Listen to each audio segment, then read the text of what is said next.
O reino da divina vontade em meio às criaturas. Livro do céu. A chamada às criaturas à ordem, ao seu posto e à finalidade para a qual foram criadas por Deus. Por Luísa Picarreta. Volume 4. Capítulo 121. 19 de março de 1902. As criaturas corromperam-se por vontade própria. Jesus não quer ter compaixão delas.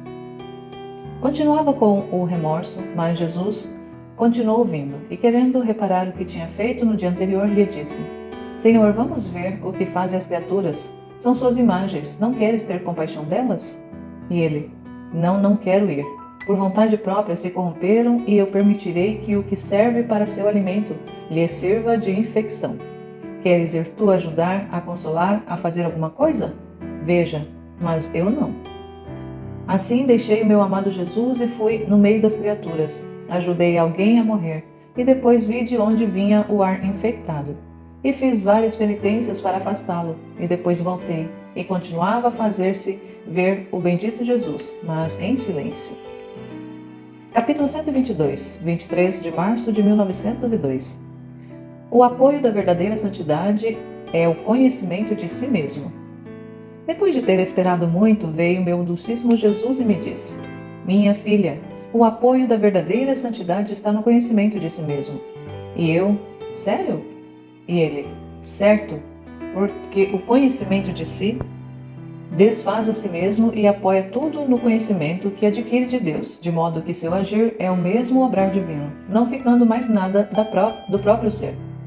Depois acrescentou: Quando o interior se embebe, se ocupa tudo de Deus e de tudo o que a ele pertence, Deus se comunica todo a si mesmo à alma. Mas quando o interior se ocupa agora de Deus, agora de outras coisas, Deus se comunica em parte à alma.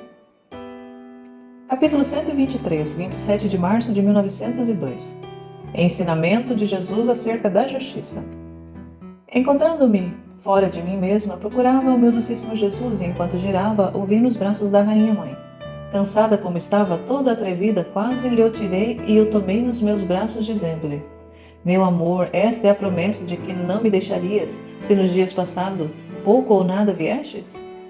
E ele: Minha filha, estava contigo, só que não me viste com clareza, e além disso, se teus desejos tivessem sido tão ardentes de queimar o véu que te impedia de me ver, certamente ias visto. Depois, como se quisesse fazer-me uma exortação, acrescentou: Não só deves ser reta, senão justa, e na justiça entra o amar-me, louvar-me, glorificar-me, agradecer-me, abençoar-me, reparar-me, adorar-me, não só por si, mas por todas as outras criaturas. Estes são os direitos de justiça que exijo de toda criatura, e que como Criador me correspondem. E quem me nega um só destes direitos nunca pode dizer-se justo. Por isso, pensa em cumprir teu dever de justiça, porque na justiça encontrarás o princípio, o meio e o fim da santidade. Capítulo 124, 30 de março de 1902. Vê a ressurreição. Vestido de luz da humanidade ressuscitada de Jesus. Esta manhã, encontrando-me fora de mim mesma, vi por pouco tempo meu adorável Jesus no momento de sua ressurreição, todo vestido de luz resplandecente, tanto que o sol ficou obscurecido diante daquela luz. Eu fiquei encantada e disse: Senhor, se não sou digna de tocar a tua humanidade glorificada, faz-me tocar ao menos as tuas vestes. E ele disse-me: Minha filha, o que dizes? Depois que ressuscitei, não mais precisei de roupas materiais, mas minhas vestes são de sol, de luz puríssima, que cobre a minha humanidade e que resplandecerá eternamente, dando alegria indescritível a todos os sentidos dos bem-aventurados. Isto foi concedido à minha humanidade porque não houve parte dela que não fosse coberta de opróbrios, de dores e de chagas. Dito isto, desapareceu, sem que tenha tocado nem sua humanidade, nem os vestidos. Porque, enquanto tomava entre minhas mãos suas sagradas vestes, escapavam-me e não as encontrava. Capítulo 125, 4 de abril de 1902. Destruindo os bens morais, destroem-se também os bens físicos e temporais. Continuando meu habitual estado, meu adorável Jesus vem, mas quase sempre em silêncio, ou bem me diz alguma coisa a respeito da verdade, E acontece que enquanto está o Senhor a compreendendo, e me parece que a saberei dizer, mas ao desaparecer, sinto que me está a tirar a luz que me incutiu, e não sei dizer nada. Depois, esta manhã, tive que sofrer muito por esperá-lo, e ao vir, me transportou para fora de mim mesma, fazendo-se ver muito indignado. Então eu, para aplacá-lo, fiz vários atos de arrependimento, mas a Jesus parecia que não lhe agradava nenhum. Eu toda me esforçava em variar os atos de arrependimento. Talvez alguém poderia gostar dele. E no final eu disse: Senhor, eu me arrependo das ofensas feitas por mim e por todas as criaturas da terra. E eu me arrependo e repudio pela única razão de que nós ofendemos a ti. Sumo bem, porque enquanto você merece amor, nós ousamos te ofender. Com este último, parecia que o Senhor ficava satisfeito e mitigado. Depois disto, me transportou no meio de um caminho onde estavam dois homens em forma de bestas, todos ocupados em destruir todo tipo de bem moral. Pareciam fortes como leões e embriagados de paixão.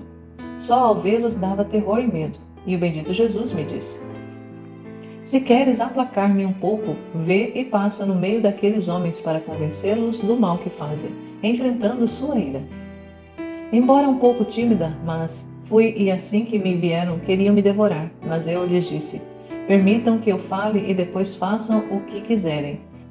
Devem saber que se conseguirem o vosso propósito de destruir todo o bem moral pertencente à religião, virtude, dependência e bem-estar social, vocês, sem se darem conta do erro, virão destruir ao mesmo tempo todos os bens físicos e temporais.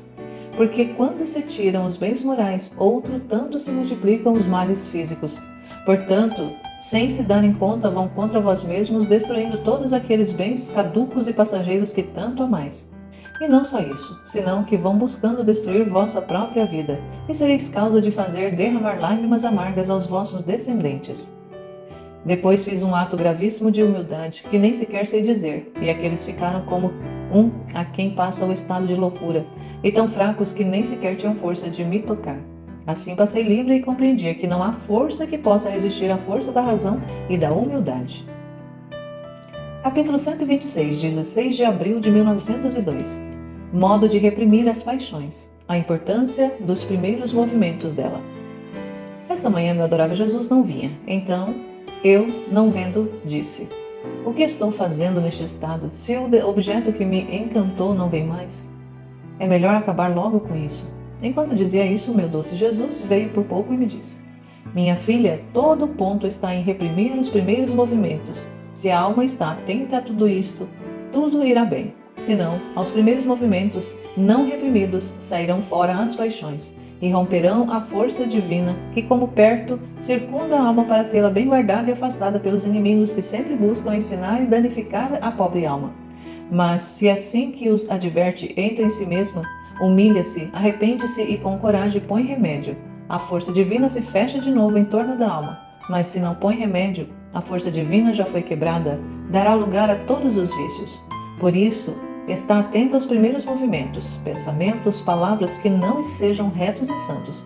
Porque se te escapam os primeiros, não é mais a alma que reina, mas as paixões. Se queres que a força não te deixe só um instante. Capítulo 127, 25 de abril de 1902. A cruz é sacramento. Esta manhã me encontrei fora de mim mesma e depois de ter ido em busca de meu doce Jesus, o encontrei, mas em atitude lamentável que me fazia quebrar o coração. Tinha as mãos chagadas tão contraídas pela aspereza da dor que não se podiam tocar. E eu tentei tocá-la para poder esticar-lhe os dedos e curar as chagas, mas não consegui porque o bendito Jesus chorava pela forte dor. Então, não sabendo o que fazer e tendo estreitado-lhe, tenho dito: Amante meu bem, desde faz tempo não me participa das dores de tuas chagas. Talvez por isso se tem exacerbado tanto. Peço-te que me faças partícipe de tuas penas, assim sofrendo eu, se poderão mitigar teus sofrimentos. Enquanto dizia isto, saiu um anjo com um prego na mão, e trespassou-me as mãos e os pés.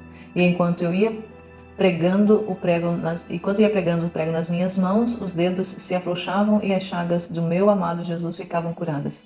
E enquanto eu sofria, o Senhor me disse: Minha filha, a cruz é sacramento. Cada um dos sacramentos contém os seus efeitos especiais. Um tira a culpa, outro confere a graça, outro une com Deus, outro doa a força, e tantos outros efeitos. Agora, só a cruz contém todos juntos estes efeitos, produzindo-os na alma com tal eficácia de a tornar um pouquíssimo tempo semelhante ao original de onde saiu. Depois disto, como que se quisesse descansar, retirou-se de dentro de mim. Capítulo 28, 29 de abril de 1902. Quem quer todo a Deus deve dar tudo a Deus. Esta manhã o meu adorável Jesus veio por pouco tempo e disse-me: minha filha, que tudo quer a Deus deve dar-se todo a Ele mesmo. E parou sem me dizer mais nada. Então eu o vi perto de mim e disse: Senhor, tem compaixão de mim. Não vês como tudo está árido e seco? Parece-me que me tornei tão seca como jamais tivesse tido nenhuma gota de chuva. E ele: melhor assim. Você não sabe que quanto mais a lenha está seca, tanto mais fácil o fogo a devora e a converte em fogo? Basta uma única faísca para acendê-la. Mas se está cheia de humores e não bem seca, é preciso grande fogo para acendê-la e muito tempo para convertê-la em fogo. Assim na alma, quando tudo está seco, basta uma só centelha para convertê-la toda em fogo de amor divino. E eu: Senhor, zomba de mim? Como então tudo é feio? E adicionalmente, que coisa você deve queimar se tudo estiver seco? E ele: não zombo, e você mesma não compreende que quando não está seco tudo na alma, humor é a complacência. Humor é a satisfação. Humor, o próprio gosto. Humor é a estima própria. Ao contrário, quando tudo está seco e a alma trabalha, estes humores não têm de onde nascer, e o fogo divino, encontrando só a alma nua, seca como foi criada por ele, sem outros humores estranhos, sendo coisa sua, lhe resulta facilíssimo convertê-la em seu mesmo fogo divino. E depois disto, eu lhe infundo um hábito de paz, sendo conservada esta paz pela obediência interior e custodiada pela obediência exterior. Esta paz pare a todo Deus na alma. Isto é, todas as obras, as virtudes, os modos do verbo humano, de modo que se descobre nela a sua simplicidade, a humildade, a dependência da sua vida infantil, a perfeição das suas virtudes adultas, a mortificação e crucificação do seu morrer. Mas isto começa sempre quando quem quer todo Cristo deve dar tudo a Cristo. Capítulo 129, 16 de maio de 1902. Dois estados sublimes. Esta manhã, depois de ter esperado muito, veio meu docíssimo Jesus, e eu, assim que o vi, apertei-o e lhe disse: amado bem meu, desta vez te estreitarei tanto que não poderás fugir mais. Enquanto estava nisto, senti-me toda cheia de Deus, como se estivesse inundada, de modo que as minhas potências da alma ficaram como encantadoras e inativas. Só contemplavam. Depois de ter estado um pouco nesta inativa, mas doce e agradável posição, meu adorável Jesus me disse: minha filha, às vezes encho a alma tanto de mim mesmo que a alma, perdendo-se em mim, fica ociosa. Outras vezes lhe deixo alguma parte vazia, e então a alma, ante minha presença, negocia admiravelmente, prorrompendo em atos de louvor, de agradecimento, de amor, de reparação e demais, de modo que enche com eles aqueles vazios que lhe deixo. No entanto, estes dois estados, ambos são sublimes e se dão reciprocamente a mão. Capítulo 130, 22 de maio de 1902. A Santíssima Virgem cita Jesus a fazer sofrer Luísa. Encontrando-me em habitual estado, o bendito Jesus não vinha. E quando tive que sofrer e quantos desatinos disse, é inútil dizê-lo. Então, depois de ter me cansado muito, senti que havia uma pessoa próxima a mim, mas não lhe vi o rosto. Estendi a mão para encontrá-la e senti que sua cabeça estava apoiada sobre meu ombro, desmaiado. E vi e reconheci meu doce Jesus. Me parecia desmaiado pelos tantos desatinos que havia dito. Por isso, assim que eu vi que voltava em si, não sei quantos outros disparates lhe queria dizer, mas Jesus disse-me: acalma-te, acalma-te, não queiras falar mais, senão far-me-ás desmaiar. O teu silêncio fará me tomar vigor e assim poderei, pelo menos, beijar-te, abraçar-te e fazer-te feliz. Então eu fiquei em silêncio e nós dois nos beijamos muitas vezes. E Jesus me fazia tantas demonstrações de amor, mas não sei explicar. Depois disto me encontrei fora de mim mesma e ia buscando ao amado de minha alma. E não o encontrando, levantei os olhos ao céu. Quem sabe o que talvez o pudesse encontrar de novo. E vi que estava a rainha mãe e Jesus Cristo virando de costas, que discutiam. E como não queria fazer caso à mãe, por isso estava virado de costas, todo cheio de furor, e parecia que da boca lhe saía o fogo de sua ira. Eu só entendi que o nosso Senhor naquele dia queria com o fogo de sua ira destruir tudo que servia de alimento ao homem. E a Santíssima Virgem não queria e lhe dizia: mas em quem hei de libertar este fogo aceso da minha ira? E a mãe dizia: estás com quem podes desabafar, apontando para mim. Não vês que ela está sempre disposta a amar-nos? Jesus, ao ver isto, virou-se para a mãe, como se tivesse concordado.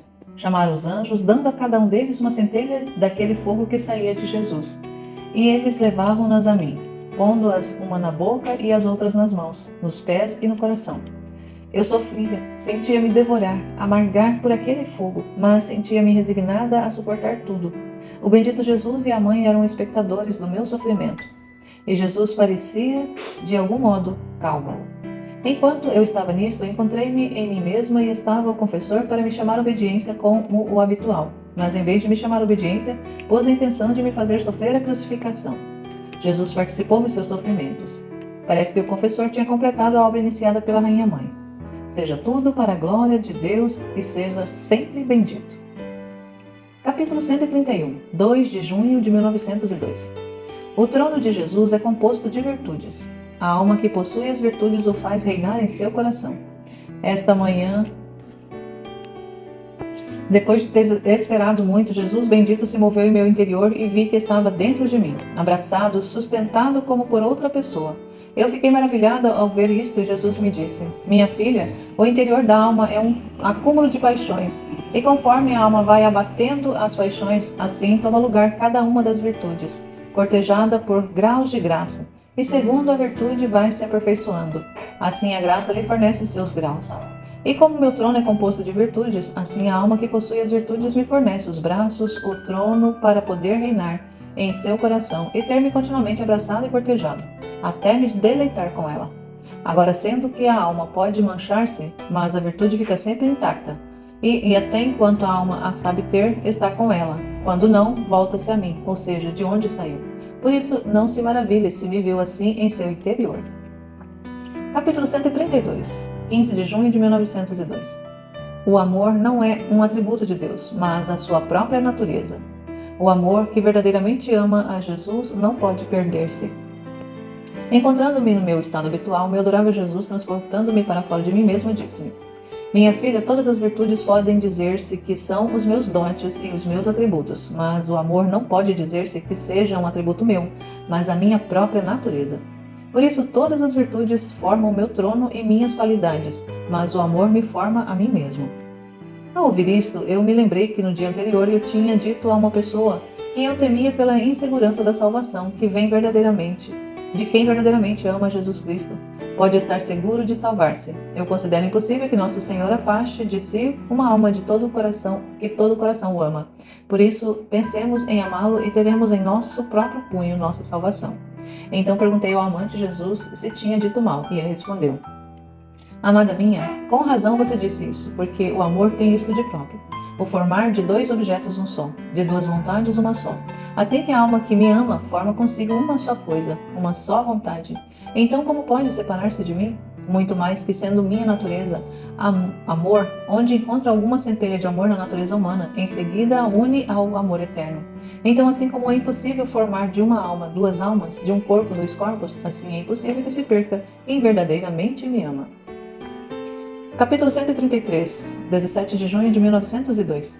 A mortificação produz a glória. Esta manhã, quando vi o meu amado Jesus, parecia que tinha um papel escrito na mão no qual se lia: a mortificação produz a glória. Quem quer encontrar a fonte de todos os prazeres deve afastar-se de tudo o que possa desagradar a Deus. Dito isto, desapareceu. Capítulo 134, 29 de junho de 1902. Jesus fala da França. Esta manhã, assim que viu o adorável Jesus, ouviu dizer, sem saber porquê: pobre França, ensoberbeceste e quebrastes e destroçastes as leis mais sagradas, desconhecendo-me como teu Deus, e te converteste exemplo às outras nações para atraí-las ao mal. E teu exemplo tem tanta força que as outras nações estão por arruinar-se, mas deve saber que em castigo será conquistada. Depois disto, retirou-se em meu interior, e eu via que buscava ajuda, piedade, compaixão e tantas penas suas. Era tão triste ouvir que Jesus, abençoado, queria ajuda de suas criaturas. Capítulo 135, 1 de junho de 1902.